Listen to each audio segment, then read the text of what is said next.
আপনি তেমন একটা ক্রিয়েটিভ মানুষ না, কিন্তু ক্রিয়েটিভ থিঙ্কিং এর এই স্কিলটা শিখতে চান। আপনি জীবনের যে অবস্থাতে থাকেন না কেন, আপনার জীবনের অগ্রগতির জন্য যেই গুণাবলীগুলো প্রয়োজন সেগুলোর মধ্যে ক্রিয়েটিভিটি অন্যতম। এইটা আবার কি?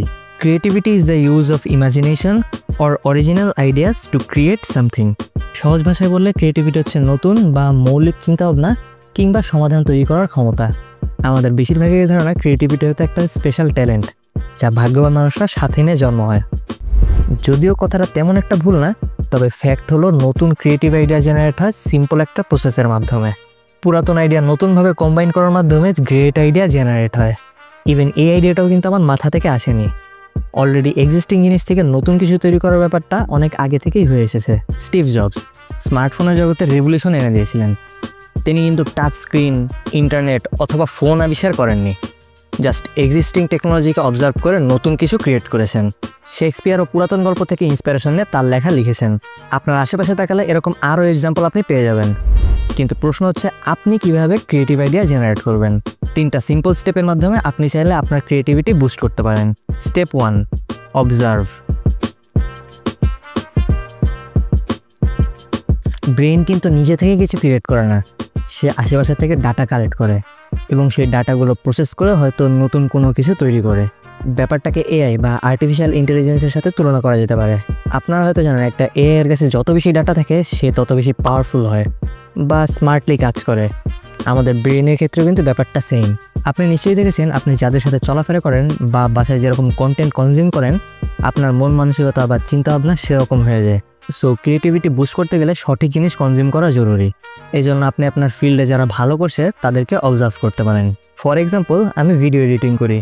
এই কাজটা খুব বোরিং মনে হলেও এখানে এডিটিং স্কিলের থেকে ক্রিয়েটিভিটি বেশি প্রয়োজন। সো আমি আমার স্কিলকে আরও ভালো করার জন্য ভালো ক্রিয়েটরদের অবজার্ভ করি।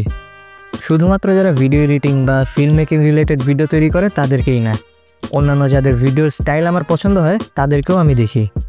আমরা চেষ্টা করবো যতটা পারা যায় ব্রেনের মধ্যে ক্রিয়েটিভ আইডিয়া কিংবা ক্রিয়েটিভ লোক অথবা তাদের কাজ দিয়ে ব্রেনকে ভরিয়ে রাখতে। তবে আমাদের মস্তিষ্কেরও তো একটা লিমিটেশন আছে, which brings us to the next step, write down your ideas.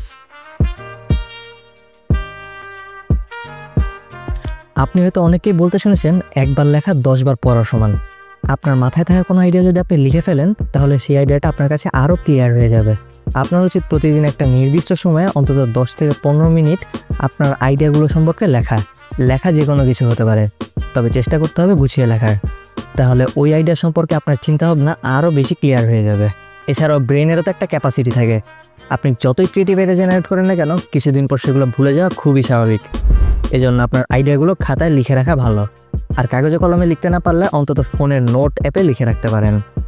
তবে প্রতিদিন একটা নির্দিষ্ট সময় লিখতে বসা জরুরি, তাহলে ওই নির্দিষ্ট সময়ে আপনার ক্রিয়েটিভ আইডিয়া জেনারেট করা ব্রেনের অভ্যাসে পরিণত হবে। সো ওই সময় আপনার আইডিয়া জেনারেট করতে সহজ হবে। এখন আইডিয়া জেনারেট হলো, আইডিয়াগুলো লেখা হলো, কিন্তু আপনি ক্রিয়েটিভ হতে পারবেন না যতক্ষণ পর্যন্ত না আপনি কিছু ক্রিয়েট করছেন। তাই আমাদের থার্ড এবং ফাইনাল স্টেপ, ক্রিয়েট।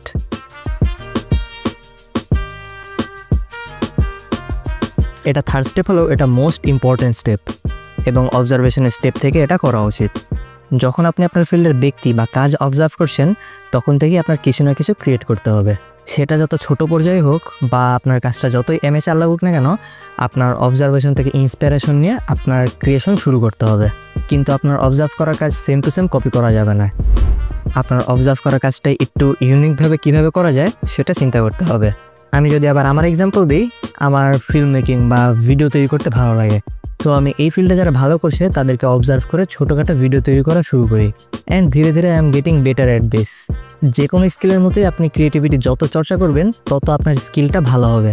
তাই যদি রেগুলার আপনি যা ক্রিয়েট করতে চান তা অ্যাকচুয়ালি ক্রিয়েট করার মধ্যে থাকেন, তাহলে ধীরে ধীরে আপনার ক্রিয়েটিভিটি বৃদ্ধি পাবে। এছাড়াও আরও কিছু কাজ করা যায় ক্রিয়েটিভিটি বুস্ট করার জন্য। যে কোনো চিন্তা ভাবনা একটু ইউনিকভাবে করার প্র্যাকটিস করতে হবে। লেটসে কোনো একটা সমস্যা সবাই একরকমভাবে সমাধান করতো, আমি একটু ভিন্নভাবে ব্যাপারটা সমাধান করার চেষ্টা করি। আবার যে কোনো দুইটা আলাদা জিনিসের মধ্যে সিমিলারিটিস খোঁজা ভালো একটা অভ্যাস। এতে করে আপনার আউট অফ দ্য বক্স চিন্তা করার অভ্যাস হবে, অ্যান্ড এই ছোটোখাটো ব্যাপার স্যাপারই আপনাকে আরও ক্রিয়েটিভ হতে সাহায্য করবে।